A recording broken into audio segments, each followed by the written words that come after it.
Nah, ya, justru banyak kita ini kan seharusnya warga negara terbaik mungkin ya, setelah dites dari sekian ribu hanya sekian orang yang masuk. Jadi sebenarnya kita kalaupun ada punglinya itu mungkin kadarnya rendah lah. Tapi mungkin setelah nikah kenapa kita itu waduh luar biasa, takut-takut istri ya, apa SST namanya, takut ada. Jadi sebenarnya kecintaan atau kasih sayang kepada keluarga itulah yang dominan membuat mungkin Polri itu akhirnya oknum-oknumnya ya itu pungli. Tapi saya yakin banyak lah teman-teman saya juga yang masih lurus lah. Ada teman saya itu yang benar-benar hidupnya pas-pasan. Bahkan dulu saya punya anggota di Sulawesi Tenggara itu pensiun sersa mayor itu nggak punya rumah. Jadi dia tinggal di kebun. Jadi banyak sebenarnya polisi-polisi yang jujur. Namun mungkin ya mereka tidak bisa masuk sistem ya karena kondisi di organisasi yang sudah begitu mungkin agak ini. Saya pernah juga memberikan saran kepada teman-teman LSM ya. Memang sulit ya. Polri itu bisa lepas dari teman-teman pengusaha ataupun kalangan-kalangan pejabat atau penguasa. Ya, apalagi teman-teman yang mungkin yang di reserse. Mungkin dia dari Letnan 2 itu sudah bergaul dengan pengusaha. Makanya waktu itu saya menyarankan mungkin kalau mau jadi Kapolri yang terbaik itu mungkin seharusnya dari Brimob lah. Atau dari Sabara. Karena mungkin dia dari Letnan dia belum terkontaminasi dengan kehidupan glamor ya. Jadi seharusnya Brimob saja lebih tepat kalau memang mau cari polisi yang bersih mungkin Brimob, Binmas atau Sabara. Ya, karena dia mungkin kecil kemungkinan dia terkontaminasi dengan kehidupan yang KKN lah begitu ya. Tapi saya yakin masih banyak lah teman-teman di polisi yang baik ya. Ya, termasuk Pak Kapolri ya, teman-teman. Cuma mungkin mereka itu tidak bisa lepas dari kekuasaan. Contohnya lah, kenapa Kapolri itu harus ada fit and proper test? Beliau itu kan pembantu presiden, seharusnya tidak perlu ada fit and proper test ya, Kapolri maupun Panglima TNI termasuk Jaksa Agung supaya dia bisa lebih netral. Tapi dengan fit and proper test itu membuat dia terperangkap dengan kekuasaan politik. Ya, tapi ya sekarang kan yang bikin undang-undang kan di legislatif, jadi sulit juga. Ya, betul. Mau tidak mau ya, waktu dia fit and proper test itu sudah pasti dia akan terkait dengan kekuasaan politik. Pasti Komisi 3 akan berusaha ya untuk bisa dekat dengan pimpinan Polri maupun kejaksaan ya. Karena disitulah mulai. Makanya seharusnya Kapolri itu tidak perlu fit and proper test ya supaya bisa lebih netral dan mandiri ya. Ya kira-kira begitu yang bisa saya sampaikan sharing ya. Ya saya menyampaikan ini untuk kebaikan lah. Ya kecintaan saya kepada institusi saya Polri ya. Saya lihat memang kemarin Pak Tobing juga ya sepertinya mendiskriminasikan Polri. Sebenarnya masih banyak lah polisi-polisi yang baik ya. Karena Polri itu kan pendekatannya penegakan hukum dan keamanan. Ya memang sekarang masih ada diskusi belum jelas di mana keamanan nasional, mana keamanan negara. Karena Polri itu menurut Undang-Undang Nomor 2 adalah dalam rangka keamanan dalam negeri. Tapi ada lagi keamanan nasional. Jadi memang ini yang masih belum clear ini. Apa yang dimaksud keamanan negara, apa yang dimaksud keamanan nasional, kan begitu ya. Tapi saya yakin bahwa Polri itu sebenarnya institusi yang sangat setia dengan negara. Kita bolehlah lihat di dunia ini, belum ada Polri yang pernah kudeta. Kelemahan oknum Polri itu hanya masalah apa namanya? Masalah materi aja mungkin, tapi kesetiaan kepada negara. Polisi lah di dunia ini saya kira tidak ada yang pernah kudeta. Polisi itu pasti cinta kepada negerinya. Cuma mungkin masalah mamon lah ya. Mamon ini yang jadi masalah. Ya, termasuk juga mungkin oknum-oknum Polri yang di lapangan itu langsung merogoh kantongnya rakyat. Jadi langsung terasa.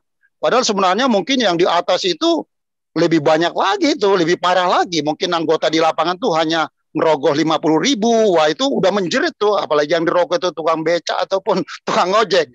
Tapi sementara yang di atas itu, waduh MM-an itu, nggak ada yang tahu.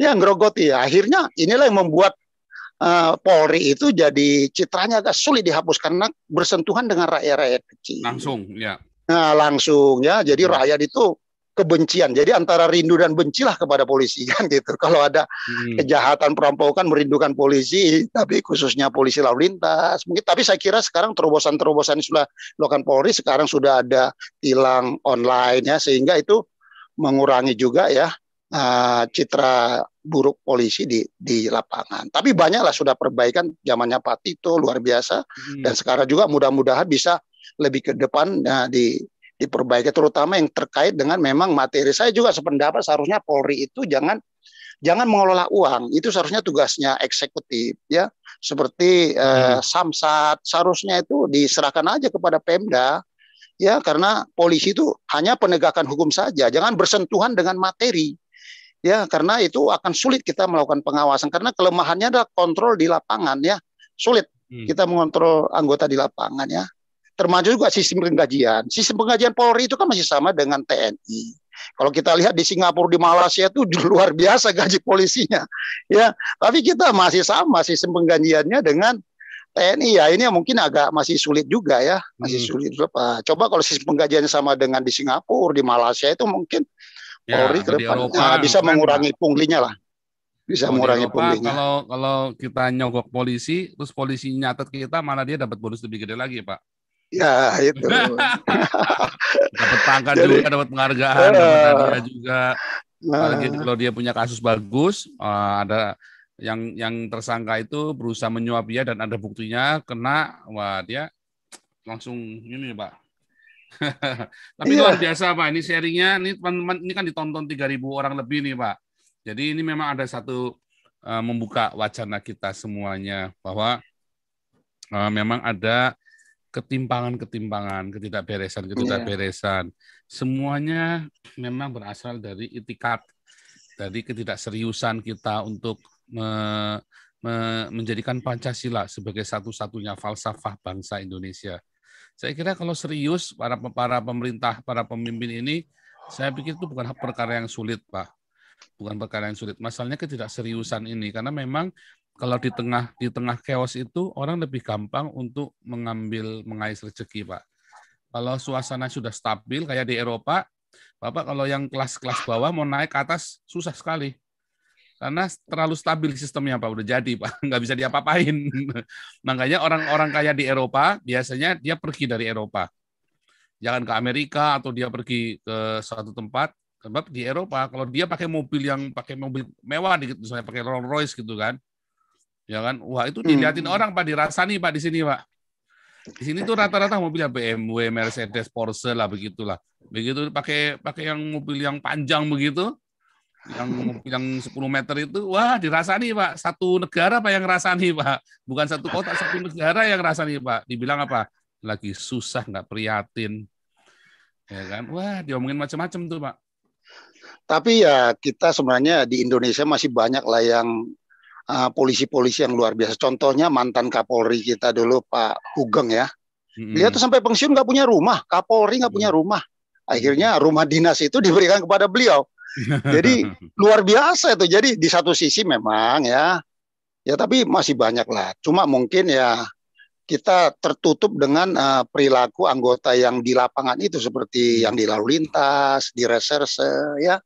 Nah, saya juga sebenarnya berpikir ya seperti korupsi lah. Korupsi ini kan kejahatan luar biasa ya. Sepertinya kenapa ini jadi rebutan dari aparat keamanan ya. Dulunya kan korupsi ini hanya ditangani oleh kejaksaan.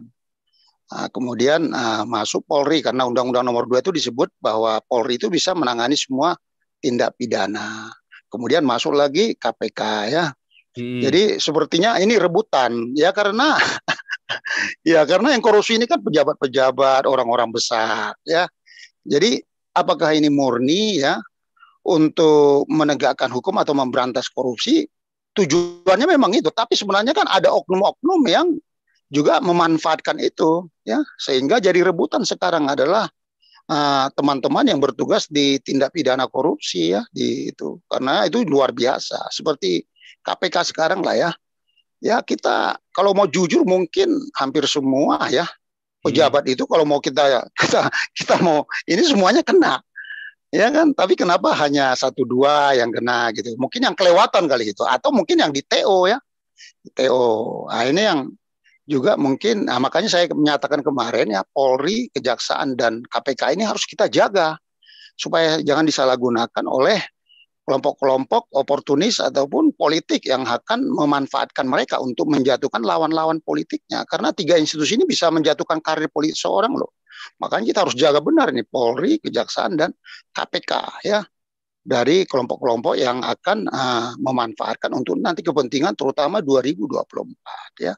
Tapi memang kita bisa merasakan lah terobosannya Pak Jokowi ini luar biasa, tapi memang ya belum didukung sepenuhnya oleh aparat yang lain, termasuk juga yang di daerah. Karena memang kita lihat memang begitu kuatnya pengaruh agama ya yang masuk ke dalam institusi. Saya masih ingat dulu zaman kita masih ABRI dulu ya, itu nasionalismenya luar biasa. Tapi kalau kita lihat sekarang, ya aparat-aparat tuh, aduh, sudah antara ini aparat atau petugas agama gitu loh. Ya, nah, udah nggak jelas lagi. Bahkan ada di Polda tertentu itu ya kita yang murid Yesus ini nggak bisa jadi pejabat di sana, langsung ditolak.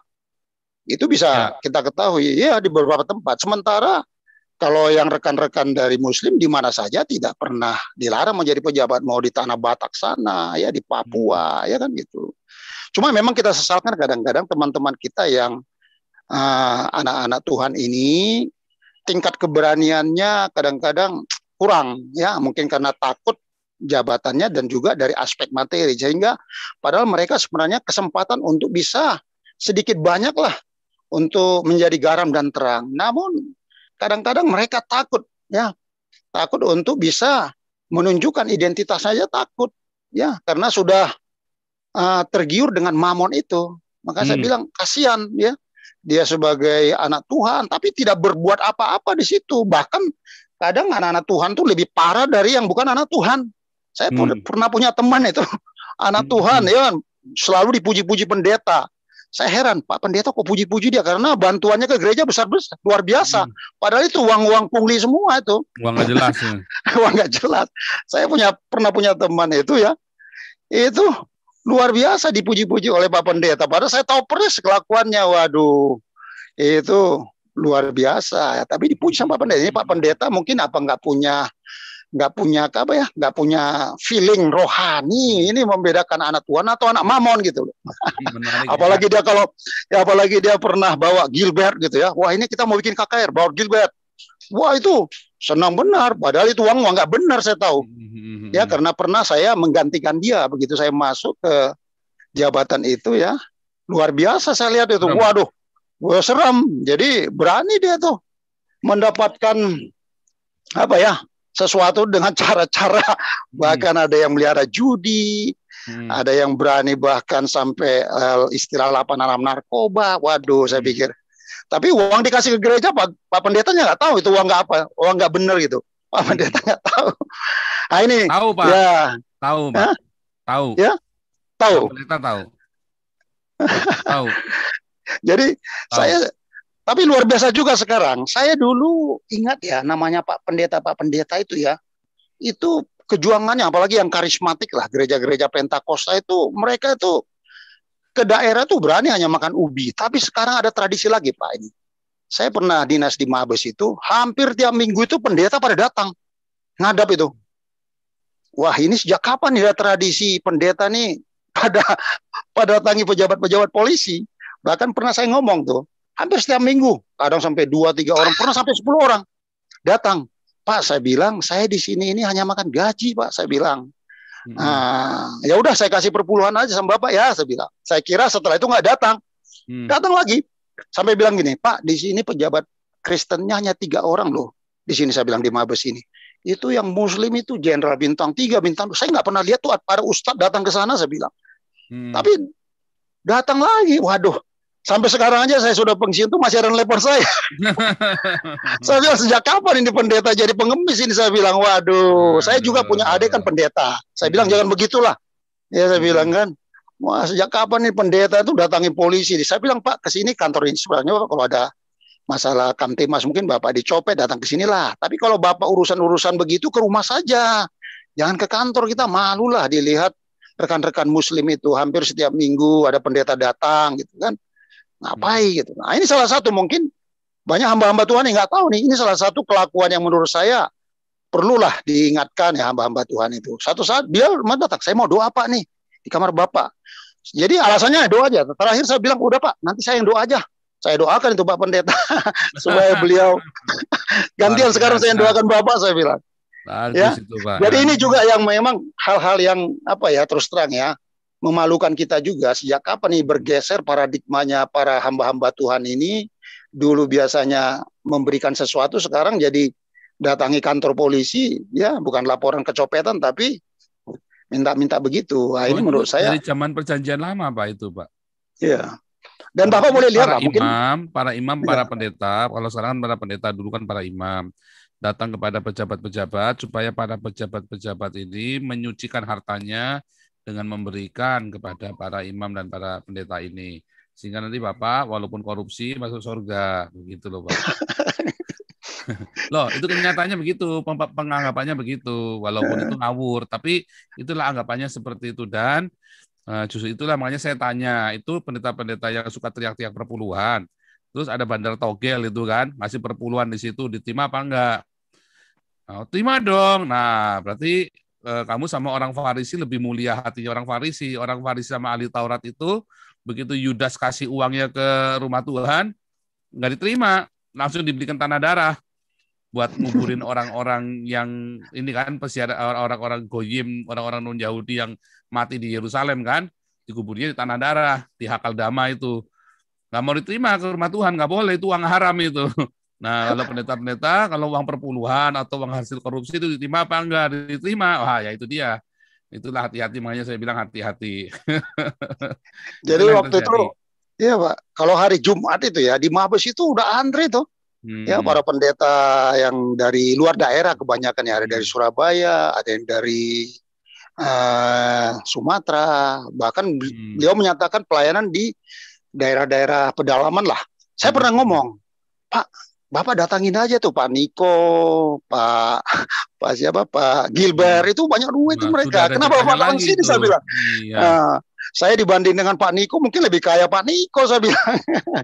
Ya, kenapa? Wah, sulit Pak masuk ke sana katanya. Waduh, saya bilang jadi ini cuma sebenarnya sulit juga di sini. Bapak kan diperiksa anggota, cuma karena menyebut nama saya dikasih masuk sama anggota, saya bilang. Maksud saya supaya mereka nggak usah datang lagi. Ternyata datang terus. Waduh, ini sudah membatu, saya pikir. Luar biasa. Ini harus ada, memang harus ada suara kenabian, namanya dibutuhkan Nabi 26 ini, Pak. Ya terus terang karena bapak saya juga kan hamba Tuhan, adik saya juga pendeta, jadi saya ikut malu itu. Ya saya juga dari karismatik, waduh ikut malu saya. Ya itulah kelakuan-kelakuan. Suara bapak ini didengar sama pendeta-pendeta lain dan para pendeta-pendeta agar jangan mengeraskan hatinya. Haleluya. Haleluya. Hati-hati nanti diculik. Terima kasih nih Pak murid Yesus atas. Terima kasih Pak, terima kasih. Ada yang penting Pastor Paul. Ini ada Matias Tambah dulu nih. Ya, Matias Tambah. Matias Tambah ini kasihan nih. Murid Yesus mengenai aparat di Papua yang bisa pelurunya nggak habis-habis. Itu bisa lebih detail nggak gitu sebenarnya? Itu kelihatan tadi cuma sekilas aja tuh. Itu sudah jelas dari aparat tadi, yang suplai aparat memang kan sudah ditangkepin. Tapi masalahnya ditangkepin kan ini kan kroco-kroconya yang buat ganti kepala. Memang kalau Papua itu sudah jelas Pak Gajah Mada, dari kan itu sudah jelas bahwa itu ada orang di Jakarta yang memang menghendaki Papua rusuh supaya bisa dikirim aparat terus ke sana. Sehingga satu bisa ada islamisasi di sana dengan bebas karena di-backing-nya aparat. Kedua, pejabat-pejabat ini juga mengeruk kekayaan buat keuntungan pribadi dia karena kacau di sana mau nggak mau kan harus didatengin aparat. Nah itu memang jadi yang kasihan ini aparat yang di lapang ini Pak yang jujur yang nggak tahu mengetahui Pak mati konyol Pak kan hanya menuruti perintah atasan masalahnya. Nah itu yang makanya kemarin saya stop dulu pembahasannya karena kita kemarin bolak-balik mentok di situ akhirnya kita membahas ngalur ngidul dari bulan Desember sampai bulan apa kemarin terakhir April ya kita stop itu. Mentoknya di situ lagi. Setiap kita ngomong stucknya di situ. Ya udah kita stop dulu deh sampai ada informasi terbaru lagi. Makanya saya stop dulu Pak. Itu udah gampang banget tadi Pak Murid Yesus hanya mengonfirmasi saja Pak bahwa memang pelurunya dari aparat ternyata. Nah, sekarang siapa aparatnya? Nggak mungkin itu prajurit-prajurit bagian logistik berani jalan sendiri kalau abangnya nggak ada abang-abangnya di Jakarta yang membackingi, Pak. Kan gampang banget itu logikanya. Setuju, Pak Paul. Ya.